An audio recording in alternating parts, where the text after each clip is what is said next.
This is not in any way to cast aspersions on conjuring. As some second-class activity, I'm a great fan.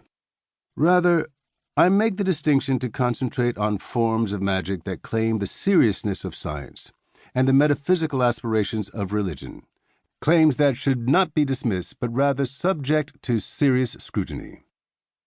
Magical practices take many forms, so let us gain an initial sense of what magic can involve through some concrete instances. Once upon a time, many years ago, I carried out an archaeological excavation of a cave called Matakupkin, on the island of New Ireland in Papua New Guinea. Matakupkin turned out to have evidence of human occupation 35,000 years ago, including indications of some of the earliest seafaring in the world. I lived in a village called Hilalon, which is one of a series of coastal villages facing the Pacific Ocean. I went walking with people from the village one day, as I was interested in older village sites where people had lived before the colonial era, but were now abandoned. On the way back to Hilalon, in the late afternoon, people said they wanted to show me something interesting, but they wouldn't say what.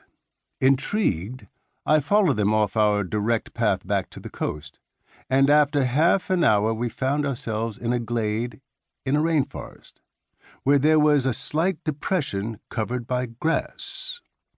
The place had an unusual feel, a natural break in the trees and much hotter than the shade of the forest. My friend showed me stones lying in the grass, which looked like small stalagmites, many pointed at one end, composed of a creamy material. I'm not quite sure how they were formed or how they got to this particular spot. One older man proceeded to tell me about the stones, saying that on certain occasions the stones could fly around above the ground, and anyone near them had to be careful, as they were fast and dangerous and could injure you. However, those with the right knowledge can look at the motion of the stones and tell the future from them. I was excited by this possibility and said I'd love to see them move. No, my friends replied. They don't do it if white people are around. I encountered various other stories over the years in New Guinea, stones that you could put both hands on and think about a distant place and then find yourself there. Ever adaptable, the New Guineans have invented forms of sorcery that are useful in the contemporary world. For example, how to make yourself invisible in order to rob a bank, which involves putting the bones of a black cat in your hair, told with lots of laughter and questions to me as to whether it might really work. Sorcery to get your kids into university or high school is taken more seriously. But people were less forthcoming about that. Sorcery and magic are common in Papua New Guinea, and they require skills to read the world in the right way, whether this be understanding the movement of the stones or developing magical actions that work in the village, or furthering the emerging middle-class aspirations of some town dwellers.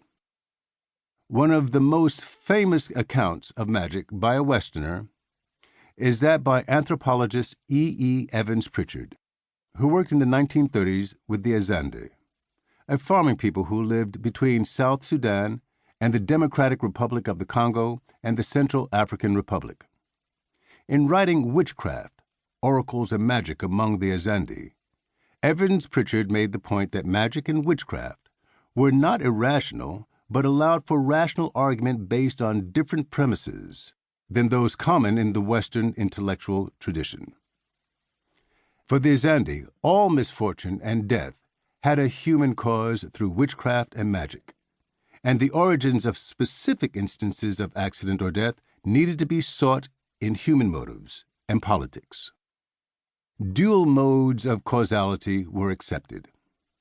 If the granary fell on someone sitting in its shade and killed them, it was accepted that the ultimate cause of the granary's collapse was that ants had eaten through its wooden supports. However, the real question was, why had it fallen at that exact moment when someone was sitting under it? A regular answer